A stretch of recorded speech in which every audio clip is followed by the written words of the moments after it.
Railway station पर गरीब बहू की पहली राखी। सुखलाल जी, मैं आपके आगे हाथ जोड़ता हूँ, मुझे घर से मत निकालिए। देखिए मेरी मासूम सी बहन को, ये अभी बहुत छोटी है, मुझ पर नहीं तो इस मासूम पर तरस खाइए। ये गरीब भाई आपसे भीख मांगता है। पंकज की उम्र 5 साल है। वो अपनी छोटी सी बहन को गोद में लिए घर के मालिक सुखलाल के आगे गिड़गिड़ा रहा है। पंकज के माँ बाप ठेका मजदूर थे जो कि 1 हफ्ते पहले एक फ्लाईओवर बनाते वक्त अपनी जान गंवा बैठे। अरे चल भाग यहाँ से, मैंने तो मना भिखारियों का ठेका नहीं लिया, भाग यहाँ से। पंकज अपनी बहन को लिए सड़कों पर इधर से उधर भटकने लगता है। तभी बहुत जोरों से बारिश शुरू हो जाती है। अपनी बहन को बारिश से बचाने के लिए पंकज कई लोगों का दरवाजा खटखटाता है, पर सभी उसे भगा देते हैं। तभी उसे एक जगह दिखती है जहां घर बनाने का काम चल रहा है। पंकज अपनी बहन को लेकर वहां जाता है। अगली सुबह, अरे ये बच्चा कौन है? अरे सुनो, उठो। पंकज उठ खड़ा होता है। कौन हो तुम और ये बच्ची कौन है? सेठ जी, ये मेरी बहन है।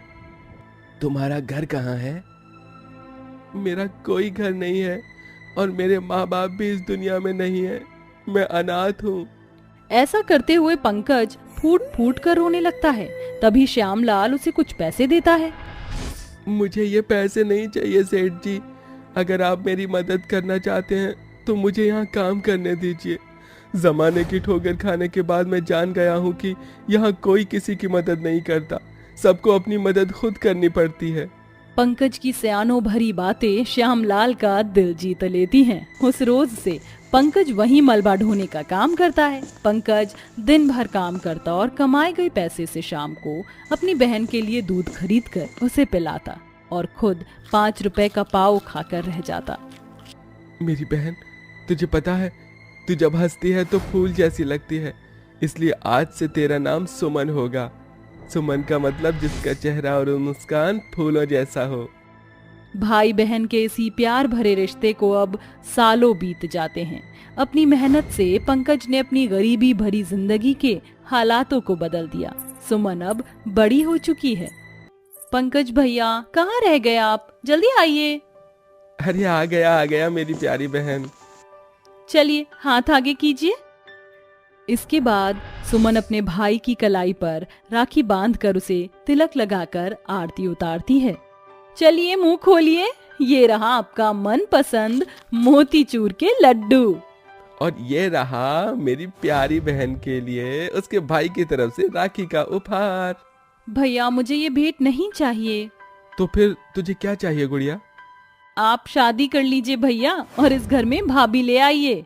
बहन की ख्वाहिश के लिए पंकज शादी के लिए मान जाता है और चांदनी से शादी कर लेता है। मगर शादी के पहले दिन से चांदनी सुमन से कटी कटी रहती। अब चांदनी की शादी को 1 साल हो जाता है। सुनो जी, तीज का त्योहार आने वाला है। शादी के बाद ये मेरी पहली तीज है, तो मेरे लिए साड़ी और श्रृंगार का सामान लेते आना, या फिर मुझे ही शॉपिंग के लिए ले चलना। अभी नहीं चांदनी, क्योंकि तुम्हारी तीज से पहले रक्षाबंधन आने वाला है।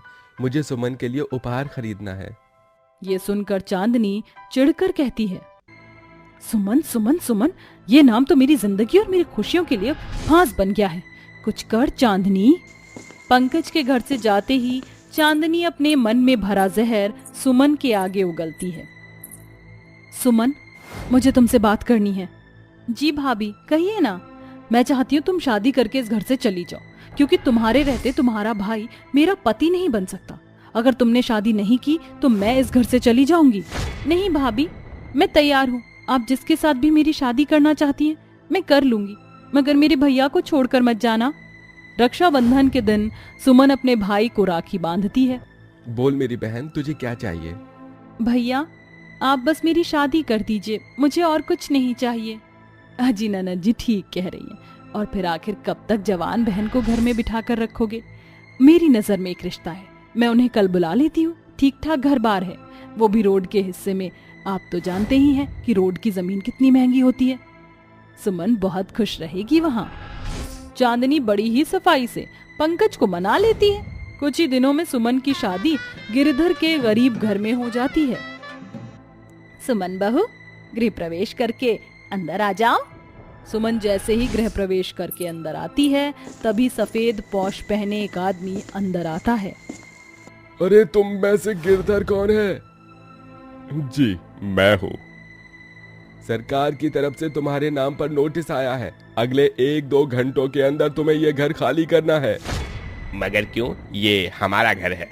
जिस जमीन को तुम अपना बता रहे हो वो सरकार के हिस्से में है और तुम्हारा ये घर अवैध तरीके से बना है। सीधे मन से बोरिया बिस्तर उठाकर निकल लो, वरना 2 मिनट लगेगा इस बुलडोजर को चलाकर इस घर को मलबे में बदलने में। ये सुनकर बेचारी गरीब बहू आंखों में आंसू लिए कहती है, देखिए मैं आपके आगे हाथ जोड़कर विनती करती हूँ, हमें कल तक की मोहलत दे दीजिए। ठीक है, मगर कल के बाद हम फिर आएंगे। बहू, जब हमें इस घर को छोड़कर जाना होगा तो आज क्यों नहीं? क्योंकि माँ जी, कल भैया मुझे पगफेरे के लिए लेने आएंगे और अगर उन्हें ये सब पता चल गया तो वो मुझे इस हाल में नहीं देख पाएंगे। मेरे भैया ने मुझ बदनसीब बहन के लिए बहुत कुछ किया है, अब इस बहन की बारी है। अगले दिन सुबह सुबह पंकज मिठाई लेकर अपनी बहन के ससुराल आता है। सुमन, मेरी बहन कैसी है तू? अच्छी हूँ भैया। चल, तेरे भैया तुझे लेने आए हैं। क्या बात है, ये सारा सामान क्यों बंधा हुआ है?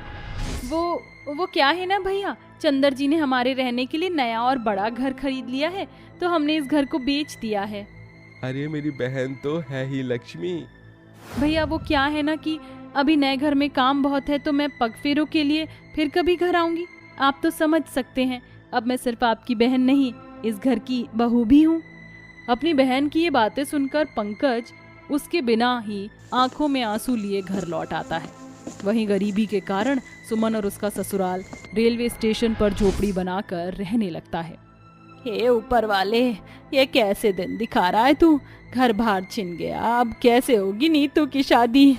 जिस गरीबी में हम इस रेलवे स्टेशन पर रह रहे हैं, ऐसे में कौन हम गरीबों के घर की बेटी से रिश्ता जोड़ना चाहेगा? माँ जी चिंता मत कीजिए, नीतू की शादी की जिम्मेदारी उसके भैया भाभी की है।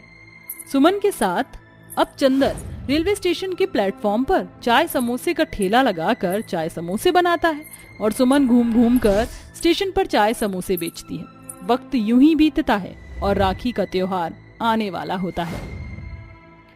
माँ देखो ना, मैं चंदर भैया के लिए राखी लेकर आई हूँ। भैया की कलाई पर ये राखी बहुत सुंदर लगेगी ना भाभी? हाँ ननद जी, बहुत सुंदर लगेगी। सुमन बहू, शादी के बाद ये तेरी पहली राखी है, क्या तू अपने भाई को राखी बांधने नहीं जाएगी? माँ जी, शादी के बाद मेरी ये पहली राखी है, मगर शायद अपने भाई की कलाई पर राखी बांधना मुझ बदनसीब बहन की किस्मत में नहीं है। और वैसे भी शादी के बाद राखी के दिन भाई अपनी बहन को उसके ससुराल से लेने के लिए आता है। अगर मेरा और मेरे भाई का रिश्ता अटूट है तो इस साल भी मेरे भाई की कलाई सूनी नहीं रहेगी। एक तरफ जहां उसे गरीब बहू के मन में राखी के लिए अटूट भावना थी, वहीं पंकज अपनी बहन को जगह जगह ढूंढता है। जहां रेलवे स्टेशन पर उसे सुमन फटी चिटी साड़ी में नंगे पांव राखी बेचते दिखती है। राखी ले लो राखी, सुंदर सुंदर राखियां। सुमन, मेरी बहन कहाँ चली गई थी तू अपने भैया को छोड़कर? कहाँ कहाँ नहीं ढूंढा मैंने तुझे। भैया सुमन अपने भाई के गले लगकर फूट फूट कर रोते हुए उसे सब कुछ बताती है। मैंने कभी सपने में भी नहीं सोचा था जिस बहन को मैंने फूलों की तरह पाला था उसे इस हाल में देखूंगा। मैं ठीक हूँ भैया, आइए मेरे साथ। सुमन पंकज को झोपड़ी में लाकर बिठाती है और खुशी से भरकर अपने आंसुओं से राखी के उस पावन दिन पर अपने भाई के पांव धोती है। लाइए भैया, हाथ आगे कीजिए। राखी बांधने के बाद सुमन अपने भाई को टीका लगाकर आरती उतारती है और गुड़ खिलाकर उसका मुंह मीठा करती है। अपनी इस बहन को माफ करना भैया, मगर इस वक्त आपका मुंह मीठा कराने के लिए आपकी इस गरीब बहन के पास कुछ भी नहीं। गुड़िया, तेरे भैया के लिए तो ये गुड़ भी 56 भोग से बढ़कर है। तूने तो अपने भाई की कलाई पर राखी बांधकर बहन होने का फर्ज पूरा किया, अब तेरे इस भाई की बारी है। इसके बाद पंकज भाई होने का फर्ज निभाते हुए अपनी बहन और उसके ससुराल वालों के लिए एक घर खरीद कर उन्हें रेलवे स्टेशन से निकाल ले आता है और वक्त के साथ हालात ठीक होने लगते हैं। 30 साल की उम्र होने के बाद भी कोमल की शादी नहीं हो रही और उसकी वजह है कोमल का काला रंग। कोमल का रंग बहुत ही काला सांवला था कोमल अपने माता पिता कुलदीप, दामिनी और उसके छोटे भाई बहन रिया और आलोक के साथ रहती है। रिया दिखने में बहुत ही गोरी खूबसूरत थी, पर बड़ी बहन की शादी ना होने से रिया की भी शादी नहीं हो रही थी। एक दिन सवेरे हजारों रिश्ते आ रहे हैं कोमल के लिए, किसी भी रिश्ते में बात नहीं बन रही। कोमल के काले रंग की वजह से उसकी तो शादी नहीं हो रही, साथ में रिया बिटिया और आलोक की भी शादी हमें रोकनी पड़ रही है। पिताजी, आप मेरी शादी की चिंता छोड़ दीजिए, आप रिया और आलोक की शादी करवा दीजिए। हाँ, बहुत महान बनना है ना तुझे, अपने छोटे भाई बहन की शादी करवाकर सारे समाज में हमारी बेइज्जती करवाना चाहती है तू, ताकि लोग हमें तेरे नाम के ताने दे कि बड़ी बेटी घर में कुंवारी बैठी है और छोटे बच्चों की शादी हो गई। पता नहीं कहां से तू इस घर में पैदा हो गई। जब से तू पैदा हुई है ना कोमल, हमारे जीवन में बर्बादी ही बर्बादी हो रही है। सुनिए जी, अपने गांव के शामू भाई से कहिए कि चाहे लड़का लंगड़ा, लूला, अंधा, बहरा, शराबी ही क्यों ना हो, हमें सब चलेगा। बस कैसे भी करके हमें इस मनहूस कोमल की शादी करा के इसे इस घर से निकालना है। इतना कहकर दामिनी कमरे में चली जाती है। ये सुनकर कोमल रोने लगती है। पिताजी, जब कोमल दीदी की शादी नहीं हो रही है तो आप हमारी शादी करवा दीजिए ना। क्या कोमल दीदी की वजह से हम जीवन भर कुंवारे रहें? बेटा, अगर हमने तुम्हारी शादी करवा दी ना तो लोग हमें बहुत ताने देंगे। ये सब आपकी वजह से हो रहा है कोमल दीदी। आपकी खुद की तो जिंदगी बर्बाद हो रही, साथ में आप हमारी जिंदगी भी बर्बाद कर रही हो। रोज की तरह आलोक भी कोमल को खरी खोटी सुनाकर चला जाता है। कोमल दीदी, आप इन सब की बातों पर ध्यान मत दीजिए। ये सब अपने मतलब के लिए ऐसी बातें कर रहे हैं। देखना, जब तक आपकी शादी नहीं होगी ना, तब तक मैं भी शादी नहीं करूंगी। चलिए अब हम दोनों काम करते, वरना माँ फिर से आपको बातें सुनाएंगी। कोमल के परिवार में केवल रिया ही कोमल की हमदर्द थी।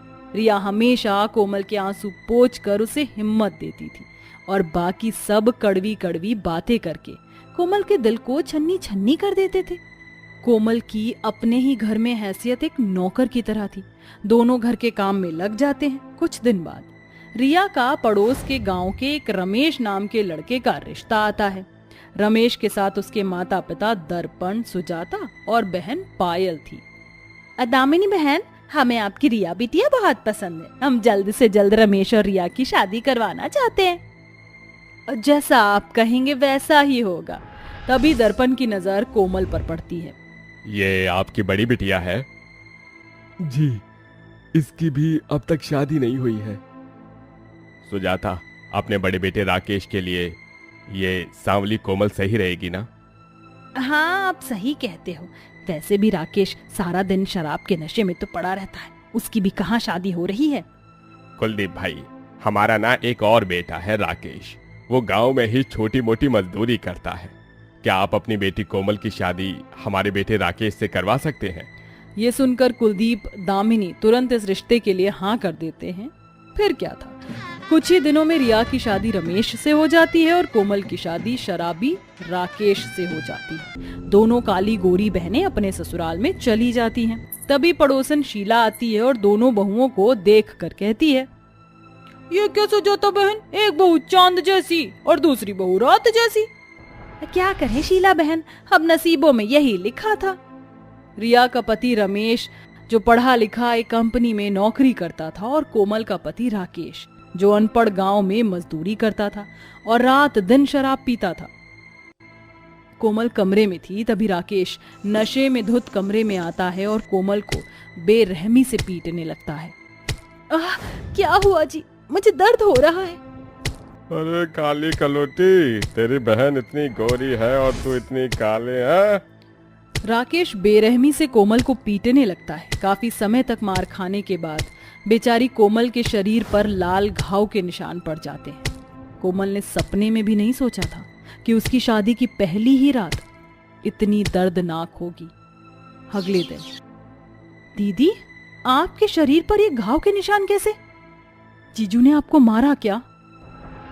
अगर मैंने रिया को इनकी शराब की और मारने की बात बता दी तो रिया इन सबको बहुत ही खरी खोटी सुना देगी और फिर मेरे कारण रिया का संसार भी खराब हो जाएगा। अरे कुछ नहीं रिया, वो मच्छर ने काटा था ना, उसके निशान हैं। सुनो ए काली कलूटी कोमल, चल जाकर सबके लिए चाय नाश्ते की व्यवस्था कर और बाद में पूरे घर की सफाई, बर्तन, झाड़ू, कपड़े और सब काम भी कर। दीदी मैं भी आपकी मदद करती हूँ। अरे रिया बहू, तू क्यों काम करेगी? तू तो मेरी राजकुमारी है। तू अपने कमरे में जाकर आराम कर। घर का काम करने के लिए ये है ना काली कलौटी कोमल। जैसा मायका था, कोमल के लिए ससुराल भी वैसा ही निकला। रिया अपनी बहन की बेइज्जती देखकर उदास हो जाती है। कुछ दिन ऐसे ही बीत जाते हैं। रिया उस घर में रानी की तरह रहने लगी और कोमल बेचारी नौकरानी की तरह। एक दिन दोपहर में, जी सुनिए, कल रक्षाबंधन है, मुझे कुछ पैसे दीजिए ना। मुझे अपने भाई के लिए राखी और कुछ सामान लाना है। चल निकल यहाँ से, आई बड़ी पैसे मांगने, भीख मांग जाकर। राकेश वहां से चला जाता है। अब किससे मांगू पैसे? कोमल कमरे से बाहर आती है। बाहर रिया सुजाता से पैसे मांग रही थी। माँ जी, कल रक्षाबंधन है, मुझे अपने भाई के लिए राखी और पूजा का सामान भी लाना है। हाँ हाँ बहू, ये ले 5,000 रुपए और अपने भाई के लिए बढ़िया सी राखी लाना। धन्यवाद माँ जी, आप कितनी अच्छी हो। तभी कोमल भी सुजाता से पैसे मांगती है। चल भाग यहाँ से, काली कलौटी, आई बड़ी पैसे मांगने वाली, भीख मांग जाकर। ये देखकर रिया दुखी हो जाती है। तभी सुजाता रिया को लेकर बाजार चली जाती है और कोमल अपने कमरे में आती है और अपने पास रखे 50 रुपए लेती है। 50 रुपए में क्या आएगा? मेरे भाई के लिए मैं बढ़िया सी राखी लाना चाहती थी।